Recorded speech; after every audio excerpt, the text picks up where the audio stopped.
न अमेरिका, न रशिया, न यूरोप को हुआ यकीन। इसरो ने चंद्रयान 3 को ऐसा दौड़ाया कि देखता रह गया चीन। पूरे 26 मिनट तक थमी रही सांसें, लेकिन फिर चंद्रयान की दहाड़ सुन झूम उठे इसरो की टीम। दोस्तों, 1 अगस्त के दिन रात 12:30 बजे जब पूरे देश के लोग गहरी नींद में सो रहे थे, तभी इसरो की बेंगलुरु ऑफिस में डर और चिंता का माहौल छाया हुआ था, क्योंकि वैज्ञानिक चांद पर फतह पाने जा रहे चंद्रयान को सबसे रिस्की कमांड देने वाले थे, जिससे चंद्रयान 3 धरती को अलविदा कहते हुए चांद की तरफ एक लंबे रास्ते पर निकलने वाला था। लेकिन 40,000 किलोमीटर प्रति घंटे की रफ्तार पर इस यान का एक एंगल बदलकर इसे धरती की गुरुत्वाकर्षण सीमा से बाहर फेंकना उतना भी ज्यादा आसान नहीं था। लेकिन कमांड सेंटर से मिले कमांड्स को फॉलो करते हुए चंद्रयान 3 ने अपने मिशन के इस पड़ाव में सफलता प्राप्त कर ली। अब इसरो ने यह खेल कब और कैसे खेला, ये तो हम आपको बताएंगे ही, साथ ही आपको मिशन से जुड़े उस संकट के बारे में भी बताएंगे जिसका सामना करने के लिए वैज्ञानिक दिन रात जागकर प्लानिंग कर रहे हैं। तो इस इंपॉर्टेंट वीडियो को अंत तक जरूर देखिएगा। दोस्तों, 31 जुलाई शाम 8 बजे से लेकर इसरो की telemetry tracking and command network के वैज्ञानिक चंद्रयान 3 पर अपनी नजर गड़ाए बैठे थे, क्योंकि उसी रात 12 से 1 बजे के बीच मिशन की वो घड़ी आने वाली थी जिसका हम सभी बेसब्री से इंतजार कर रहे थे। जी हां, 1 अगस्त की रात को धरती का 5वां चक्कर पूरा करते हुए चंद्रयान 3 जब अपनी कक्षा से पेरिजी पॉइंट पर पहुंचा, तब इसरो के वैज्ञानिकों ने पूरे 26 मिनट तक इसके इंटीग्रेटेड मॉड्यूल के इंजन को ऑन किया, जिससे चंद्रयान 3 ने धरती की कक्षा को छोड़कर चांद की तरफ जाने वाली लूनर ट्रांसफर ट्रेजेक्टरी पकड़ ली। इस प्रक्रिया को ट्रांसल्यूनर इंजेक्शन कहते हैं। जानकारी के मुताबिक इस प्रक्रिया में चंद्रयान 3 ने 189 किलोग्राम ईंधन का इस्तेमाल किया है, जबकि धरती के कुल 5 चक्कर लगाने के लिए कक्षा बदलने को मैन्यूवरिंग के दौरान इसने 500 से 600 किलोग्राम ईंधन का उपयोग किया है। लेकिन अभी भी चंद्रयान 3 के पास 1100 से 1200 किलोग्राम ईंधन बचा हुआ है, जिसका इस्तेमाल वो चांद की कक्षा में दाखिल होने, चांद के चक्कर लगाने और चांद की सतह पर सॉफ्ट लैंडिंग करने के लिए करेगा।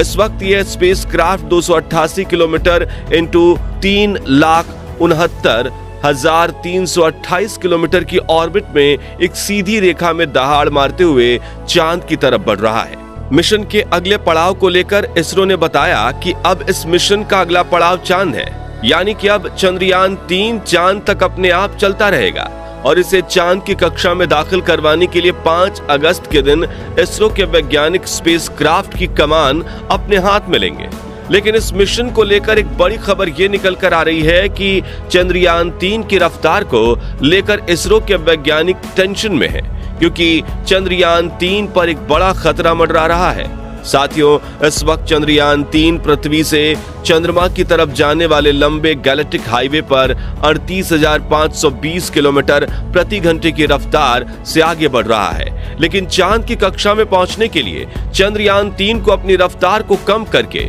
3600 किलोमीटर प्रति घंटा करनी होगी। और अगर इसरो के वैज्ञानिक ऐसा नहीं कर पाए तो अगले 10 दिनों में चंद्रयान चांद का चक्कर लगाकर फिर से पृथ्वी की ऑर्बिट में आ जाएगा। हालांकि दोस्तों, इसरो ने इसके लिए पहले से ही एक सटीक प्लान तैयार कर रखा है,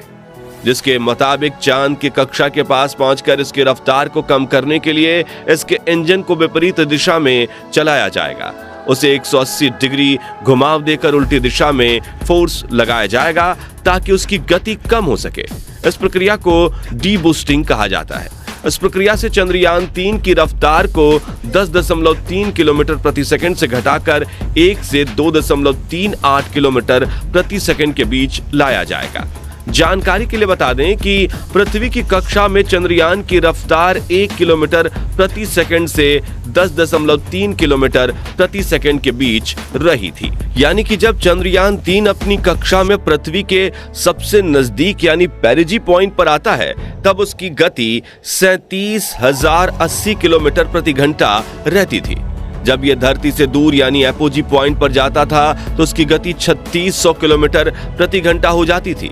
इस वक्त चंद्रयान की तरफ जाने वाले गैलेक्टिक हाईवे पर करीब 40,000 किलोमीटर प्रति घंटा की रफ्तार से ये ट्रैवल कर रहा है। खैर, चांद के पास इसकी गति कम करने के बाद सही मौका देखते हुए चंद्रयान 3 को चांद की गुरुत्वाकर्षण सीमा में धकेल दिया जाएगा, जहां वो चांद की कक्षा में कुल 5 चक्कर लगाते हुए सतह से अपने डिस्टेंस को कम करता चला जाएगा और आखिर में 100 × 100 किलोमीटर की कक्षा में खुद को स्थापित कर देगा। आपको बता दें कि 17 अगस्त के दिन इसी कक्षा में चंद्रयान 3 का propulsion मॉड्यूल और विक्रम लैंडर एक दूसरे से अलग होंगे, जिसके बाद विक्रम लैंडर में लगे पावरफुल इंजन को फायर करके 20 अगस्त के दिन डीऑर्बिटिंग यानी कक्षा बदलाव की प्रक्रिया की जाएगी,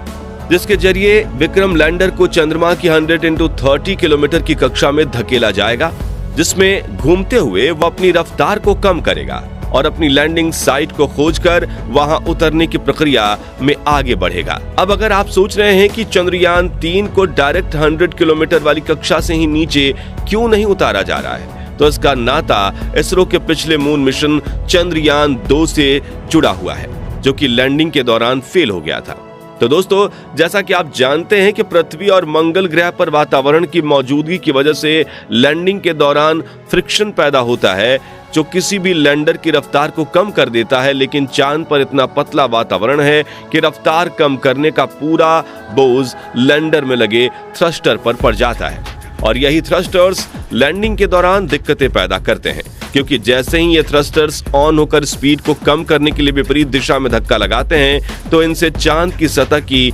ढीली मिट्टी उड़कर लैंडर के क्रूशियल सेंसर्स में जाने का खतरा बढ़ जाता है, जो मिशन पर पानी फेर सकता है। साथियों, चंद्रयान 2 मिशन की लैंडिंग के दौरान यह दिक्कत तो आई थी, साथ ही मिशन की लैंडिंग साइट ने भी आग में घी डालने का काम किया था।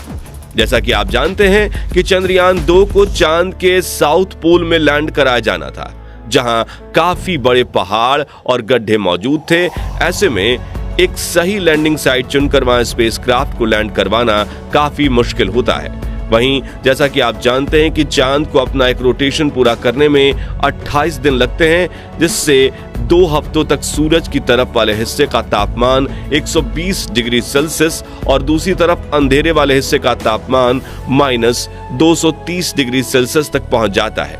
और साउथ पोल इन दोनों के बीच जंक्शन पॉइंट है। अब अगर कोई भी लैंडर दक्षिणी ध्रुव पर अचानक से लैंड होता है, तो तापमान में होने वाले बदलाव की वजह से एक थर्मल शॉक पैदा होता है, जिससे लैंडर के टुकड़े टुकड़े हो सकते हैं। वहीं धरती से काफी दूर होने की वजह से पिछली बार इसरो के साथ चंद्रयान 2 का कम्युनिकेशन भी टूट गया था।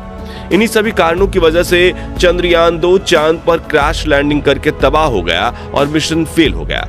लेकिन इस बार चंद्रयान 3 के लैंडिंग फेल होने के चांसेस ना के बराबर हैं, क्योंकि सॉफ्ट लैंडिंग की समस्या के समाधान के लिए इसमें इसरो ने चांद के दक्षिणी ध्रुव के पास एक ऐसी जगह ढूंढ निकाली है जहां ना तो अचानक से तापमान बदलाव आते हैं और ना ही बड़े बड़े क्रेटर्स और पहाड़ मौजूद हैं। इसके अलावा इसरो ने चंद्रयान 3 को चांद तक पहुंचाने के लिए अंडाकार कक्षा चुनकर काफी ईंधन बचा लिया है, जिसका इस्तेमाल लैंडिंग के दौरान थ्रस्टर्स का इस्तेमाल करके लैंडर की रफ्तार को कम करने के लिए किया जाएगा, जिससे यह अचानक से चांद की सतह से नहीं टकराएगा और क्रैश लैंडिंग नहीं होगी।